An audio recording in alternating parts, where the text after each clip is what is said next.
Sherman tanks, remembered by their designers for speed and agility, and by their crews for being the right tanks for the wrong war. How many times have you seen images like this from film shot during World War II? Powerful American Sherman tanks rolling across the European countryside, delivering firepower to Allied ground troops where it was needed most. The Sherman tank's weight class was somewhere between a light tank, which was small, and a heavy tank was a big monster. It was designed to go over military bridges. It was designed to fit on railroad cars. It was designed for easy transportation. It was designed for automotive reliability. When the decision was made to invade Europe, General George S. Patton himself selected the Sherman as his tank of choice. He said, we don't need a heavy tank. We can win the war with this medium tank. Make as many of those as you can. Sherman tanks rolled off American assembly lines by the thousands, nearly 50,000 total. When they reached Europe, 3 to 5 man tank crews immediately took them into battle. The image of the approaching Shermans became a myth-like representation of the invincibility of America's war machine. But those who actually fought in and maintained the Sherman tanks claimed the invincibility was a myth. And as far as their design for World War II was concerned, the tanks were engineering disasters. Belton Cooper served as a captain on a Sherman tank maintenance unit in the American 3rd Armored Division. He recounted his experiences in a book titled Deathtraps. Cooper vividly remembers the first time he approached a disabled Sherman tank.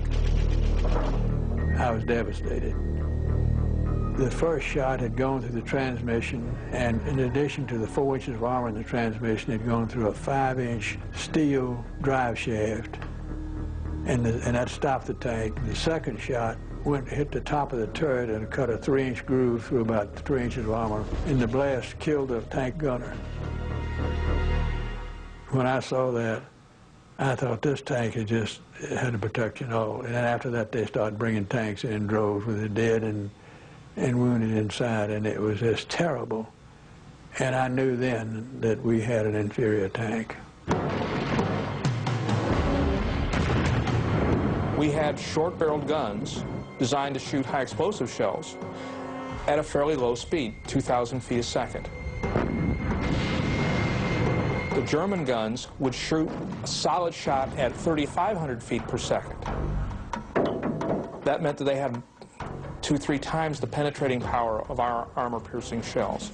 And so they went through our tanks like a hot knife through butter. The Shermans may have had the speed and mobility so highly regarded by Patton, but those were not the qualities needed to fight the larger German Tiger and Panther tanks. The statistics from Belton Cooper's unit speak for themselves. We lost 648 tanks totally destroyed in combat, another 700 knocked out and repaired and put back in action. That's 1,348 tanks knocked out in combat. So that's 580% loss. So I don't think anybody took that kind of loss in the war. Army, Navy, Air Force, submarines, nothing like that. In one unit, they sent 18 of these newly crewed tanks into combat, and in the first 20 minutes, 17 of them were lost. It was murder.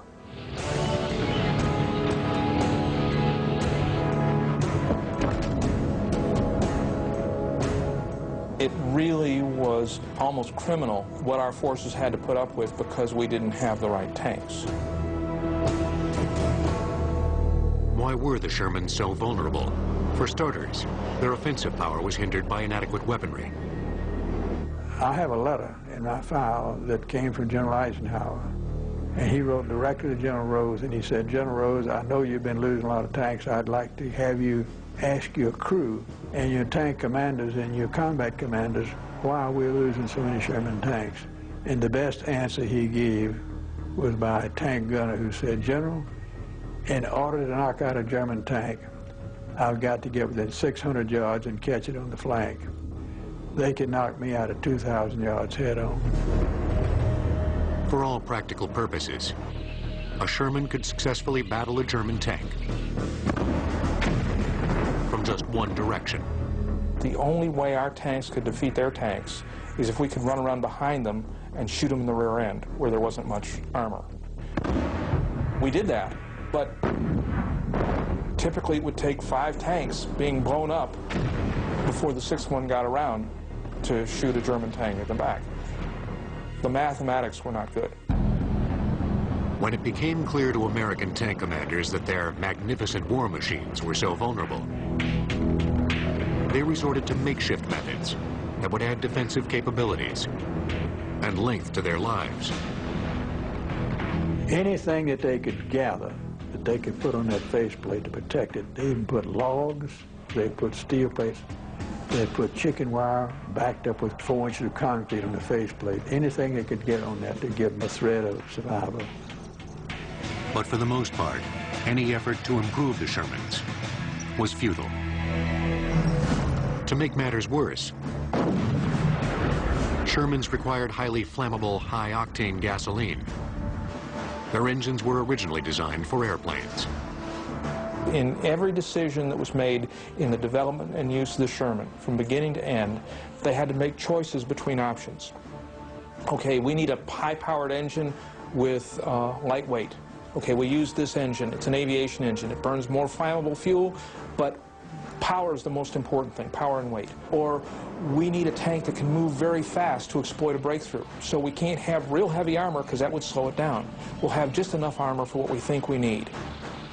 The job of a Sherman tank maintenance engineer was a grisly one. We had to clean the tanks out. It's a terrible job to clean out a tank with the head shot off and the arms and legs dismembered. It's just awful. And we had to put the men inside the tanks to get the bodies out and wrap them up in a tarp, and then we put them on side. And the tank crews knew that when they got in that tank and went to battle, if they got hit, they were going to be in bad shape. Their tanks were knocked out and sent back to repair, and then they came back and they got into a tank that had just been freshly painted to cover over the blood stains, that had obvious patches in it from where the mechanics had plugged the holes. They knew what they were going up against. They knew they were outclassed. They knew that if they ran up against a Tiger or a Panther tank, they were in a lot of trouble. We were just inadequate. That's all I can say. We just did not understand what we were doing. It's a great tragedy.